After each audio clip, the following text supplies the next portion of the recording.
তো গাইস আজকে আমরা চার বন্ধু মিলে পিকনিক করতে চলে গিয়েছিলাম নয়ারহাট তুরসা নদীর পাড়ে। তো সবার প্রথমে নয়ারহাট গিয়ে বাজারটা সেরে নিলাম। তো সামনের ওই টিপকল থেকে আমাদের রান্না করার জন্য জলটা নিয়ে নিলাম। তো রাস্তা দিয়ে যাওয়ার সময় দেখলাম কিছু কলা গাছ, ওইখান থেকে কলা গাছের পাতার খড়িগুলা নিয়ে নিলাম। তো আমাদের খড়িগুলা নেওয়া শেষ হয়ে গেছে, এখন আমাদের মেন উদ্দেশ্যে যাওয়ার জন্য রওনা দিলাম। তো এদিকে যাওয়ার সময় দেখলাম কিছু রাস্তার সাইডে শুকনো খড়ি পড়ে আছে, তো এইগুলো নিয়ে নিলাম। তো খড়িগুলো নিয়ে চলে আসলাম। তো ফাইনালি আমাদের পিকনিক স্পটে চলে আসলাম। তারপর আমাদের পিকনিক খাওয়ার জন্য আজকে যাবতীয় জিনিসগুলো নামাইলাম। তো নামানোর পরে যে যার কাজ শুরু করে দিলাম। তারপর চিকেন কড়াইগুলো নিয়ে নদীতে গেলাম। তারপর নদীতে এসে ভালো করে এইগুলো ধোয়া শুরু করে দিলাম।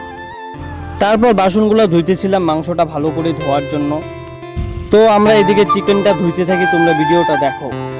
তো ফাইনালি আমাদের চিকেনটা ভালো করে ধোয়া হয়ে গেছে, তো আমরা এখন রান্না করার উদ্দেশ্যে চলে আসছি। তো এদিকে আমাদের উনুন বানানো হয়ে গেছে। তো এখন মাংস রান্না করার জন্য যাবতীয় যা জিনিস লাগে সবকিছু, পেঁয়াজ রসুন আদা সবকিছু কাটার। তো এখন ভালো করে মাংসটা মাখিয়ে নিতেছি। তো মাংসটা আমাদের মাখানো শেষ হয়ে গেছে, এখন কড়াইয়ে দিয়ে দিলাম মাংসটা। তো মাংসটা দেওয়ার পরে অল্প লাড়াচাড়া ভালো করে নিলাম। তো এদিকে চালটা ভালো করে ধুয়ে নিলাম। তো ভালো করে ধোয়ার পরে চালটা উনুনে বসিয়ে দিলাম। তারপর কলা পাতাগুলো নদীতে নিয়ে ধুয়ে আসলাম।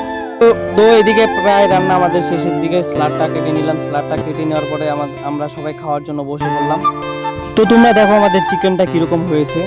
তো ফাইনালি আমরা খাওয়ার উদ্দেশ্যে বসে পড়লাম ভাত নিয়ে। তো আমি খেয়ে দেখি কিরকম হয়েছে, তারপরে তোমাদেরকে বলতেছি। তারপর আমি খেয়ে দেখলাম রান্নাটা খুব ভালো হয়েছে। তো আমাদের খাওয়া দাওয়া শেষ হয়ে গেছে। আজকের ভিডিওটা কেমন হয়েছে কমেন্ট করে বলে যাবে।